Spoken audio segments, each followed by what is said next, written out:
Bapak Ibu sekalian, saat perintah puasa itu diturunkan, hal pertama yang disampaikan oleh Nabi Sallallahu Alaihi Wasallam kepada para sahabat beliau pada masa itu dan berkelanjutan sampai kepada kita saat ini adalah menerangkan diantaranya tentang keutamaan Ramadan.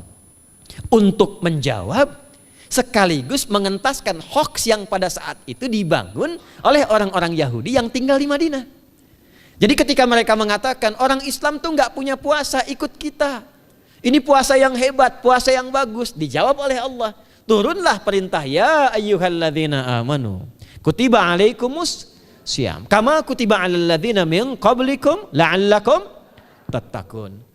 Setelah itu apa yang terjadi? Buka Sahih Al-Bukhari, kitab yang ke-30, Kitabus Shaum, posisi hadis yang nomor yang kedua di topik ini, riwayat dari Talhah bin Ubaidillah radhiyallahu taala anhu qala Rasulullah sallallahu alaihi wasallam. Perhatikan, ini kalimat pertama yang disampaikan Nabi menyambut kewajiban puasa. As-siyamu junnatun fala yarfuth wala yajhal wa in imru'un qatalahu aw syatamahu falyaqul inni sha'imun marwataini. La khulufu famis sha'imi atyabu 'indallahi yaumal qiyamati min rihil miski yatruku ta'amahu wa syarabahu wa syahwatahu min ajli. Ini poinnya. As-siyamu li wa ana ajzi bihi wal hasanatu bi asyri amthaliha. Kata Nabi, puasa kita ini yang kita tunaikan spesial, beda dengan yang lainnya. Jadi ketika Yahudi mengatakan puasa kami ini puasa yang hebat, yang bagus, yang diikuti oleh umatnya Muhammad sallallahu alaihi wasallam, turun ayat, komentar Nabi pertama apa? Puasa kita kepada para sahabat, kepada kita semua, ini puasa yang spesial. As-siyamu. Lihat diksinya. Awas Pak ya, Ibu jangan salah baca. As-siyam, bukan asyab. As-siyam. Disebutkan 9 kali dalam Al-Quran. Ada as-saum, ada as-siyam, itu beda. Kalau saum, sekali disebutkan dalam Al-Quran, surah 19 ayat 26. Saum itu masih umum, kata umum untuk menunjuk kata imsak, menahan secara umum.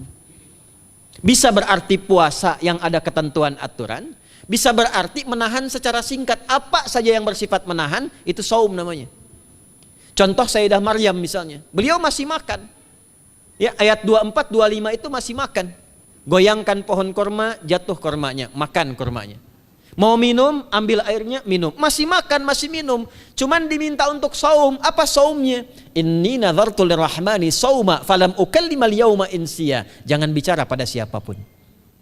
Kamu dituduh, kamu berzina. Jangan jawab. Biarkan bayinya yang bicara, dan itu mukjizat pertama untuk Isa alaihi salam. Itu nanti dimulai di ayat 31 sampai 33 di surah Maryam, surah 19.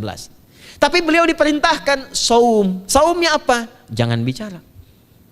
Jadi kalau bapak masih makan, masih minum, cuman gak mau bicara dulu sama ibu, itu saum.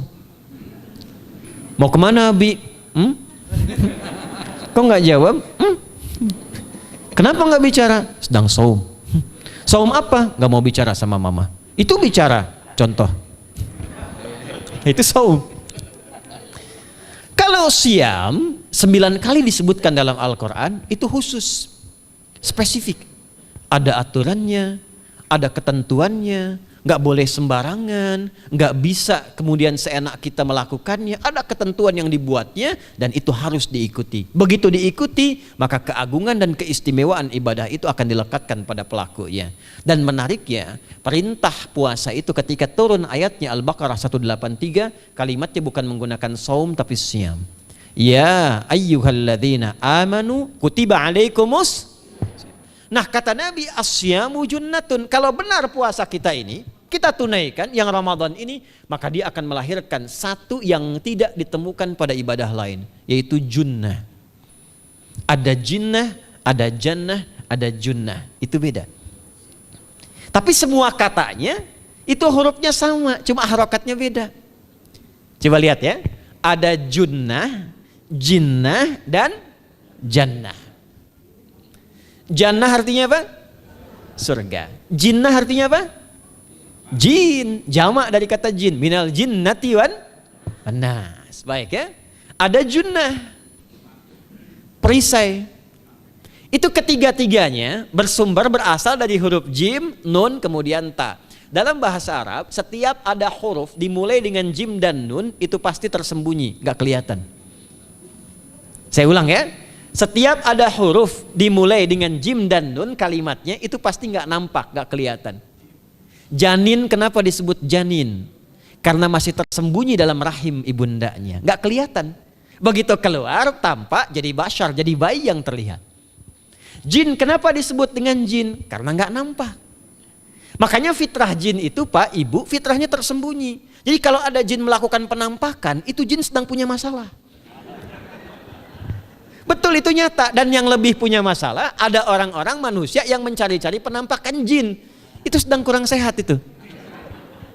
Ya, betul, karena jin itu dipasangkan di Al-Quran dengan ins. 18 kali pasangan ini disebutkan, itu lawannya langsung. Jadi jin tersembunyi, ins nampak. Ins itu kelihatan, makanya makhluknya tampak. Jadi kalau ibu ada bapaknya pulang ke rumah sembunyi-sembunyi, itu bapak sedang menjadi? Bukan.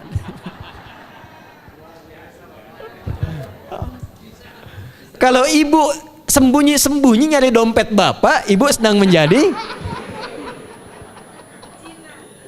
Jin. Itu langsung pasangannya 3 itu. Ins itu seakar dari kata anisah, halus, lembut. Jin kasar, makanya disebut jin. Karena itu jarang ada orang kemasukan jin jadi lembut, tidak ada. Permisi mau ikut kajian sedang kemasukan jin, tidak. Kalau kata-katanya tidak meracau, tindakannya pasti kacau. Karena itu fitrah manusia itu pasti lembut. Kalau ada orang kasar pasti ada yang salah dalam pergaulannya. Balik.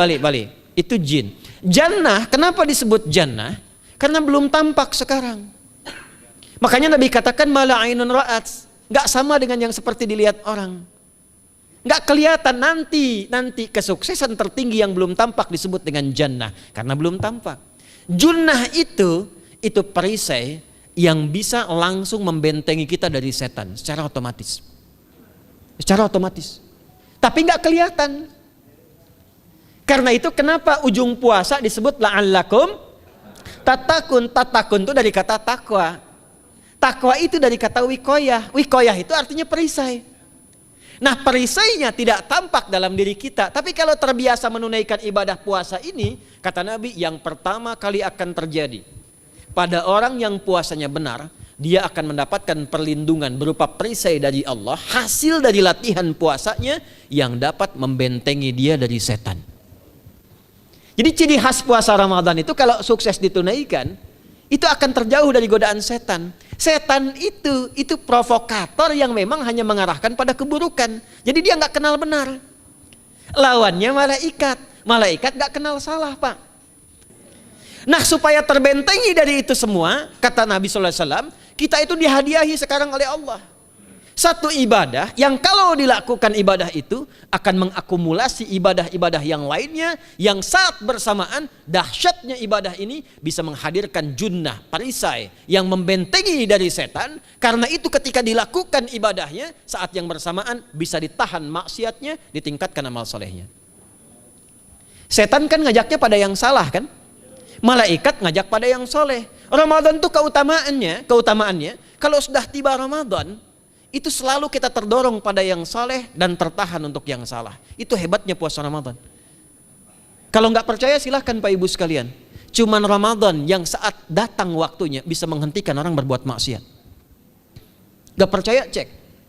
Orang yang punya sifat marah semarah-marahnya, itu saat Ramadan bisa berhenti marah. Buka jam 6 kurang seperempat ada yang provokasi. Dia bisa tahan marah tuh, istrinya bingung, tumben Pak nggak marah, entar habis maghrib. Bisa ditahan. Orang dusta bisa nggak dusta. Dan saat yang bersamaan, teman-teman sekalian, Bapak Ibu, itu bisa terdorong berbuat meningkatkan amal soleh. Sekarang kita keluar dari sini, ada yang minta, belum tentu dikasih. Nanti Ramadan tiba, sudah nyatet berapa yatimnya, berapa du'afanya. Amal soleh naik. Sekarang ada orang ketinggalan sholat fardu terlambat masih biasa. Ramadan ketinggalan sunnah itu gelisah. Betapa ibu-ibu para pejuang yang sangat luar biasa itu berjuang memperebutkan saf pertama setelah maghrib untuk menaruh sejadah. Ah, ini pelakunya nih. Tapi itu hebat, Bu. Saya tanya ibu kalau berjuang naruh sejadah setelah maghrib atau bahkan sebelum maghrib, itu sejadah disimpan di saf itu untuk ngejar sholat apa? Tarawih, bukan isanya. Saya tanya pada ibu, tarawih itu hukumnya sunnah atau wajib? Sunnah. Ramadan tuh jangan, kan yang fardu, ketinggalan sunnah bisa gelisah. Itulah Ramadan. Dan pada saat itulah ketika amal soleh dikerjakan, amal salah ditinggalkan, datanglah junnah, itu perisai yang mengikat setan. Itu yang dimaksudkan di hadis Muslim. Di topik yang ke-13 namanya Kitabus Syam. Hadis yang pertama dari sahabat Abu Hurairah. An Abi Hurairah radhiyallahu ta'ala anhu, anin Nabi sallallahu alaihi wasallam qala, "Idza jaa Ramadhanu." Redaksi yang pertama. Redaksi yang kedua yang bintang 3 di bawahnya. "Idza kana Ramadhanu." Redaksi ketiga yang bintang 4 di bawahnya. "Idza dakhala Ramadhanu." Muhammadiyah itu harus tahu dalil. Tahu dalil tuh, ya. Idza jaa Ramadhanu, idza kana Ramadhanu, idza dakhala Ramadhanu, futtihat abwabul jannati aw abwabur rahmati. Wa ghulliqat abwabun nari aw abwabu jahannam. Wa sulsilatis syayatinu aw sufidatis syayatin. Ini maknanya. Kalau Ramadan sudah tiba, kata Nabi, maka dibukakanlah pintu-pintu surga. Para ulama berbeda pendapat dalam tafsir tentang hadis ini. Pintu-pintu surga ada yang mengatakan real dibuka. Ada yang mengatakan dengan penafsiran metafor. Pintu surga itu pintunya lewat amalan. Ada 8 pintu surga kata Nabi dalam hadis yang lain, ya. Fil jannati thamaniyatu abwabin fiha babun yusamma ar-rayanu la yadkhuluhu illa as-shaimun fa idza dakhaluhu ughliqa. Di surga itu ada 8 pintu surga. 8 itu ternyata di hadis lain pintunya semua amal soleh.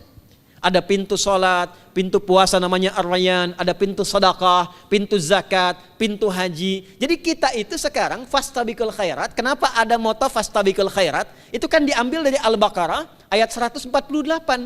Siapa yang pengen memburu surga, buru di amalannya. Mungkin gak semuanya bisa dikerjakan. Kalau tidak semuanya, ambil salah satu yang paling disukai, konsisten di situ. Walikulli wijhatun huwa muwalliha. Setiap orang pasti punya kecenderungan untuk beramal. Ada yang senang puasa, ada yang senang tahajud, ada yang senang sedekah. Fastabiqul khairat, silahkan berburu, berlomba untuk mengerjakan apa yang disenangi itu. Itulah pintu surganya. Nah, saat Ramadan, semua pintu surga itu dibuka, Pak. Makanya kita senang kerjakan, sholatnya meningkat, sedekah meningkat, ngaji Quran meningkat. Saat yang bersamaan pintu neraka ditutup. Ada berapa pintu neraka? Ada berapa? Kalau pintu surga berapa tadi? 8. Hadisnya jelas, sahih dalilnya. Pintu neraka berapa? Bukan. Pilih. 6 atau 8? Yang 6 angkat tangan. Bukan 6, bukan 8, 7. Dalilnya apa? Dalilnya Quran surah Al-Hijr, surah ke-15. Ayat ke-44. Surah ke-15 Al-Hijr ayat ke-44. Neraka ada 7 pintu. Dan dalam setiap pintunya nanti ada 19 malaikat yang menjaga. Alaiha tis'ata asyar. 7 pintu ini khusus Ramadan ditutup. Dan hati-hati, nama neraka itu ada 2 nanti. Neraka yang membakar, ini mungkin jadi baru informasinya bagi sementara orang. Neraka yang membakar dan neraka yang membekukan. Jadi ada 2 sifat. Saya ulang ya, neraka yang membakar dan neraka yang membekukan. Yang membakar disebut dengan Jahannam, yang membekukan disebut dengan Zamharir namanya. Zamharir. Jadi kalau ada orang masuk neraka, itu cuma 2 pilihannya, dibekukan atau dibakar. Jelas ya? Makanya kita dikasih pendahuluan, ada musim panas, musim dingin. Supaya merasakan, nih orang musim dingin nih pakai lapisan-lapisan baju. Musim panas cari pendingin. Kamu sekarang cari pendingin, kata Allah, di neraka nggak ada AC. Kamu sekarang pakai berlapis-lapis, di neraka beku. Jahannam itu nama apinya. Jadi nar yang membakar itu nama apinya Jahannam. Jahannam itu nama apinya. Untuk membedakan dengan api yang ada di dunia dan api yang bahan bakarnya jin dan setan saat diciptakan. Setan itu dicipta dari api. Ya, setan kan asalnya dari iblis. iblis dari jin. Setan Al-Baqarah ayat 36. Dari iblis Al-Baqarah 34. Iblis dari jin, Quran surah Al-Kahf ayat 50. Kana minal jinni fa fasaqa an amri rabbi. Jin dari api yang menyambar-nyambar, Quran surah 15 ayat 27. Wal janna khalaqnahu min naris samum. Karena narnya narus samum, maka apinya mesti beda. Karena itulah nanti nerakanya yang membakar disebut dengan Jahannam. Pintunya 7, namanya banyak. Ada sa'ir, ada lava, ada neraka hutamah. 7 pintu besarnya disebut dengan Jahannam. Khusus Ramadan tutup. Ramadan tutup. Wasulsilati syayatin. Setan itu dibelenggu, diikat rapat. Bagi orang yang mau puasa benar. Awas hati-hati. Bagi orang yang mau puasa benar, karena itu kalimatnya asyamu junnatun. Kalau benar puasanya, metafornya amalan dia bisa mengikat setan. Tapi kalau puasanya nggak benar, tetap digoda juga. Makanya jangan heran, walaupun Ramadan tetap kotak infak ada yang hilang. Sendal ada yang hilang. Karena puasanya bukan siam, puasanya saum. Sedangkan diksi Nabi yang mengatakan asyamu junnatun. Puasanya yang harus benar. Nanti kita belajar fikih setelah itu. Saya ingin pendahuluan dulu ya. Setelah itu apa yang kata Nabi katakan? Ini masih mukaddimah ya kita ya. Ini luar biasa nih. Ya. Jadi keutamaan Ramadan itu dahsyatnya dengan puasa biasa. Kata Nabi, kalau orang benar puasanya, bebas dia dari setan. Bukan gak digoda, Allah kasih benteng sehingga setan gak tembus kepada dia. Itu satu. Itu keutamaan Ramadan. 2, teruskan dulu langsung ke ujung hadisnya saja ya. Kalau yang tadi nanti latihannya fala yarfuf fala yajal, itu latihan. Yang kedua, Allah langsung yang mengatakan dalam hadis qudsinya, asyamu li wa ana ajzi bihi. Khusus Ramadan, kalau ditunaikan dengan benar, maka semua yang puasa itu aku langsung yang memberikan takaran pahalanya. Sekarang kita hitung-hitungan dikit ya. Bapak Ibu kan senang hitung. Tadi bangun aja kan dihitung kan. Ya, dapatnya sekian, kurangnya sekian, ya usahanya sekian. Sekarang kita ngitung pahala nih. Ada rumus hitung pahala dalam Al-Quran. Ya, saya tanya sebentar. Kalau satu kita kerjakan ibadah, pahalanya berapa? 10. Dalil. Apa dalilnya? Quran surah ke-6 ayat 160. Man jaa baik bil hasanati falahu asyru amthaliha. Siapa yang melakukan satu perbuatan hasanah. Hasanah itu perbuatan baik yang bernilai pahala. Itu hasanah namanya. Pahalanya disebut ajrun namanya. Lahum ajrun ghairu mamnun. Jadi perbuatan baik yang bernilai pahala disebut apa? Hasanah. Ya, eksekusinya, implementasinya disebut amal soleh. Pahalanya, hitungannya disebut ajrun namanya. Jamaknya disebut dengan ujur. Di setiap poinnya disebut dengan ajrun namanya. Nah, orang yang mengerjakan perbuatan baik berpotensi punya nilai pahala, itu setiap perbuatan baiknya 10 kebaikan. Contoh kita sholat nih, sehari berapa waktu? 5. Berapa rakaat? 17. Al-Fatihahnya 18 atau 19 kali? 17 kali ya. Kalau 18 kali berarti subuhnya 3 rakaat. Nah, itu kan kalau kita buka hadis Muslim nomor hadis 162, saat Nabi dalam peristiwa setelah Isra itu ke Masjidil Aqsa, kemudian araja bina Jibril alaihissalam, Mi'raj naik ke Sidratul Muntaha. Sidratul Muntahanya ada di surah An-Najm dari ayat 1 sampai 18-nya. Itu ketika menerima perintah salat pertama kali kan bukan 5, tapi 50. Turun kan Nabi kemudian ke langit ke-7, ketemu Nabi Ibrahim sedang senderan di Baitul Ma'mur, punggungnya senderan. Itu ada kisahnya di hadis Muslim nomor hadis 162. Kemudian turun lagi ke Nabi Musa. Nabi Musa itu kan tipikalnya senang, yang pertama agak temperamen, yang kedua itu senang mengomunikasikan sesuatu. Makanya ketika dengan Khidir alaihi salam itu senang, ya, kritisnya itu muncul kepada Nabi Muhammad ketika turun dari Sidratul Muntaha ke langit yang ke-6 itu ketemu Nabi Musa, ditanya, Muhammad SAW dapat apa tadi? Sholat. Berapa waktu? 50. Kamu tahu nggak? Umat saya itu kekar-kekar besar-besar. Segitu aja nggak kuat, apalagi umat kamu yang kayak kita sekarang nih. Minta lagi diskon sama Allah katanya. Naik tuh, minta lagi. Singkatnya 9 kali naik. Setiap naik dikurangi 5. 9 kali 5 berapa? 45. 50 kurangi 45 berapa? 5. Turunlah 5. Sampai 5 pun Nabi Musa masih komennya begini. Minta lagi aja diskon. Kata Nabi, saya kurang enak lah, malu saya. Sudah diberikan yang paling pokok 5. Dan itu pun belum selesai. Dengan senyumnya kemudian, lihat ini indahnya. Setiap 5 itu Allah menetapkan, setiap satunya punya 10 nilai. Jadi kalau kita kerjakan 5 waktu dikali 10 berapa?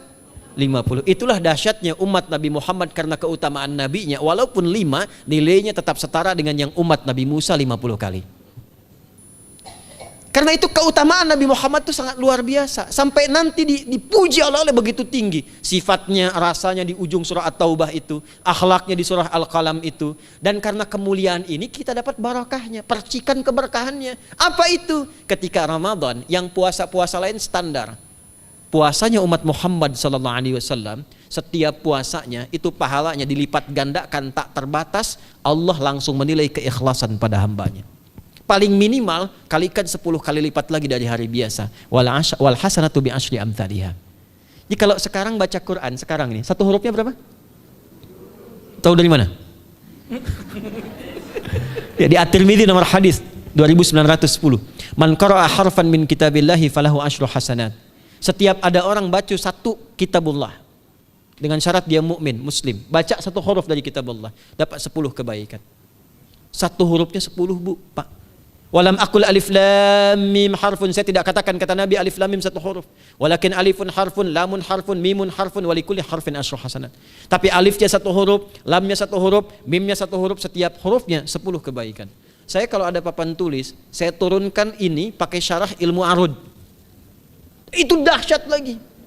Arud itu menuliskan apa yang dikatakan, bukan menuliskan simbol yang ditunjukkan. Jadi kalau kita bilang alif, tulis alif. Dan alif itu kan ada 3 huruf, hamzah, lam, fa. Hamzah berapa huruf? Tulis lagi hamzah. Itu baca Quran kalau ikhlas, pahalanya berlipat. Paling standar satu hurufnya 10. Dan hampir nggak ada orang baca Quran cuman 1 huruf. Nun. Udah dulu 10 lumayan. Nggak ada. Pasti banyak itu. Dan Ramadan lebih meningkat lagi. Dan dikalikan 10 lagi, itu paling standarnya 1 huruf 100, Pak, Bu. Makanya Ramadan itu limpahan pahala. Rugi orang kalau nggak ibadah saat Ramadan itu. Nabi aja itu tadarusan Quran sekali khatam. Saat tahun meninggalnya 2 kali khatam untuk ngejar kemuliaan-kemuliaan contoh bagi kita. Itu Ramadan. Jadi ini yang pertama menjadikan kita mesti sadar Ramadan beda dengan bulan biasa. Maka disampaikan oleh Nabi yang pertama ada pelipat gandaan pahala. Yang kedua ada perisai yang bisa menjauhkan kita dari setan. Yang ketiga, saya tutup mukadimahnya. Yang ketiga, hanya Ramadan yang siang malam melahirkan ampunan Allah Subhanahu wa taala. Siang malam. Kita kalau mau nyari ampunan itu bisa kapanpun minta ampun. Tapi ada waktu-waktu yang sangat strategis dan tempat-tempat yang sangat efektif mempercepat mengabulkan doa. Contoh waktu misal sepertiga malam. Itu cepat terkabul doa, hadisnya qudsi. Di antara azan dan iqamah. Waktu singkat di waktu Jumat, ada yang menafsirkan antara duduk khutbah, 1 dan 2, ada yang menafsirkan waktu asar menjelang ke maghrib. Dan itu nanti sepeninggal Nabi ada di antara istri Nabi SAW memburu waktu singkat yang luar biasa ini untuk berdoa. Hafal doanya ya. Allahumma kfina bihalalika an haramik wa aghdina bi ta'atika an ma'siyatik wa bi fadlika amman siwak. Itu dibiasakan di hari Jumat dibacakan. Ya, hafal nggak? Nanti diputar lagi videonya ya, kan ini kita sampai ini lihat lagi. Ya, kembalikan. Ada yang sifatnya tempat. Mihrab itu mustajab. Makanya kenapa imam itu di mihrab? Karena mewakili makmum untuk berdoa. Karena itu pilih imam yang betul-betul paham fikih salat, bagus bacaannya dan ngerti fikih salat supaya dia sebelum salat melihat ke belakang. Itu bukan cuma merapatkan barisan, tidak, untuk melihat siapa yang salat. Apakah tahan berdiri lama kalau dibacakan bacaan panjang? Atau ada yang buru-buru? Lalu bacaannya apa yang sesuai untuk makmumnya? Itu fikihnya. Karena itu tempatnya di mihrab, dan mihrab itu viral, tempat yang cepat mengabulkan doa. Maryam itu punya mihrab. Nabi Zakaria saat minta keturunan itu mohon kepada Allah di mihrabnya Maryam. Ali Imran ayat 38 sampai 39. Hunalika da'a Zakaria rabbah qala rabbi habli min ladunka dzurriyyatan thayyibah innaka sami'ud du'a. Fanadatul malaikatu wa huwa qa'imun yusalli fil mihrab. Cepat terkabul doa. Masjid cepat terkabul doa. Tapi Ramadan itu menggabungkan semuanya. Enggak usah tunggu sepertiga malam. Siangnya diampuni, malamnya diampuni. Apa dalilnya? untuk malam lekat dengan ibadah qiyam namanya. Man qama ramadhana imanan wahtisaban ghufira lahu ma taqaddama min. Siapa yang mampu menghidupkan Ramadan di malam harinya. Dan jangan salah Bapak Ibu sekalian, awas jangan salah ya. Ramadan itu satu paket ibadahnya. Bukan cuma puasa. Ramadan satu paket, ada paket siang, ada paket malam. Dan gak ada paket hemat. Full. Ada siang, ada malam. Dan itu semua sama, cuma beda satu huruf. Hadisnya sama, ibadahnya juga diksinya sama, cuma beda sehuruf. Malamnya qiyam, siangnya siam. Awas ya, malamnya apa? Qiyam, siangnya apa? Siam. Cuma beda satu huruf. Dan itu satu paket. Jadi kalau Anda tertinggal, jangan Anda lah, jangan kita. Kalau ada orang yang tidak mengerjakan semalam, misalnya qiyamnya, cuma siamnya, sah puasanya, benar sesuai rukun, sah. Cuman tidak sempurna keutamaan Ramadannya.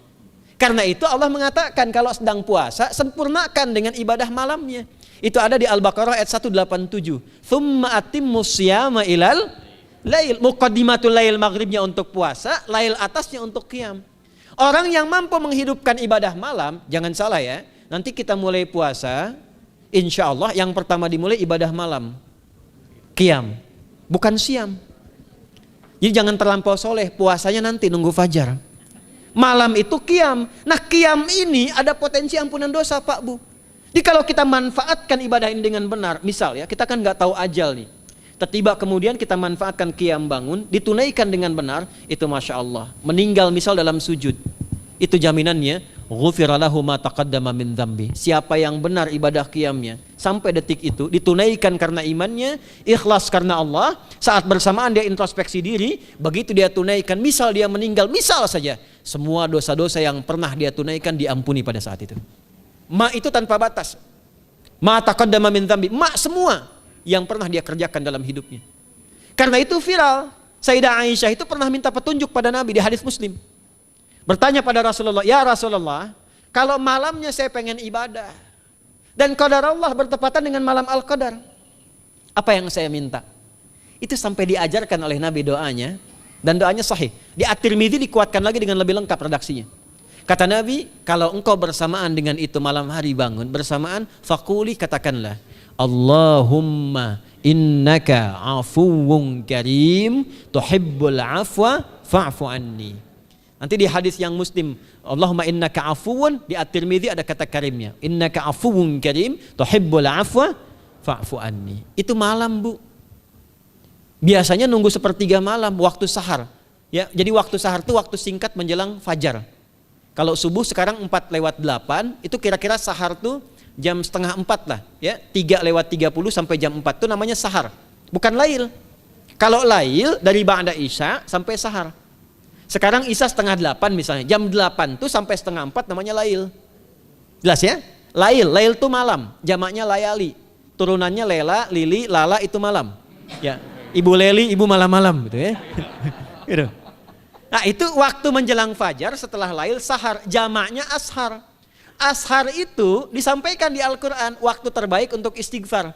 Quran surah 51 ayat 18. Wabil ashari hum yastaghfirun.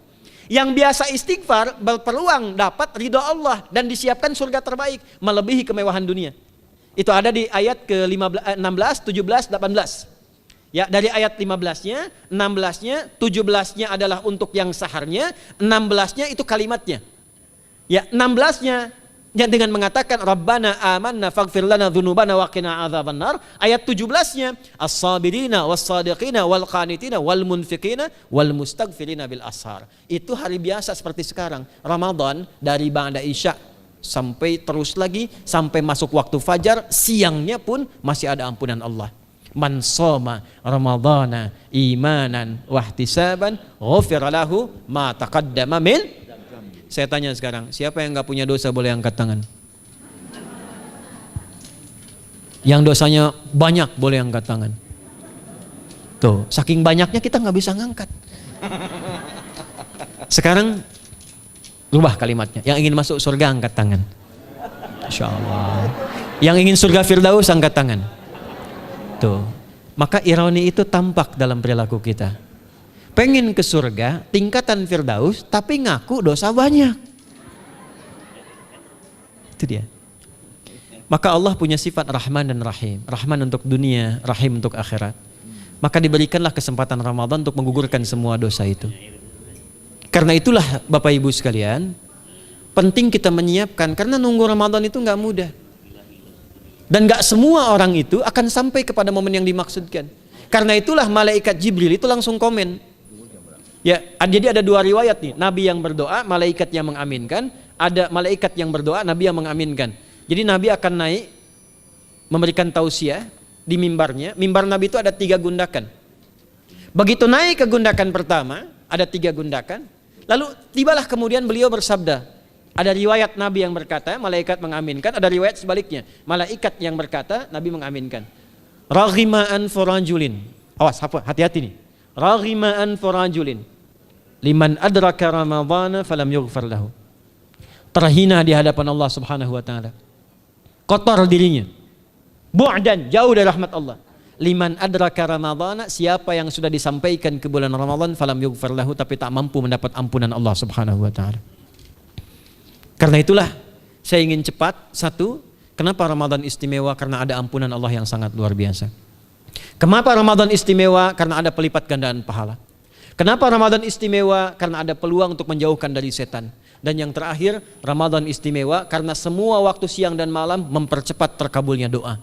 Itu yang dijamin di ayat 186 dalam rangkaian ayat Siyam dari ayat 183 sampai 187. Ayat 186-nya khusus untuk mempercepat terkabulnya doa. Wa idza sa'alaka 'ibadi 'anni fa inni qarib. Ujibu da'watad da'i idza da'an. Falyastajibu li wal yu'minu bi la'allahum yarshudun. Tafsirnya apa? Hadis Nabi sallallahu alaihi wasallam, "Thalathatun la turaddu da'watuhum, al-imamul 'adil was-sha'ima hatta yuftira wa da'watul mazlum." 3 golongan yang doanya sulit sekali ditolak. Yang pertama imam yang adil, yang kedua adalah orang puasa sampai berbuka, dan ketiga doa orang yang terzalimi. Jadi kalau Bapak Ibu pengen cepat dikabulkan doanya secepat kilat, maka jadilah pemimpin yang adil. Kalau belum mampu, latihan puasa. Kalau belum mampu lagi, banyak-banyak terzalimi dan berdoa. Ya.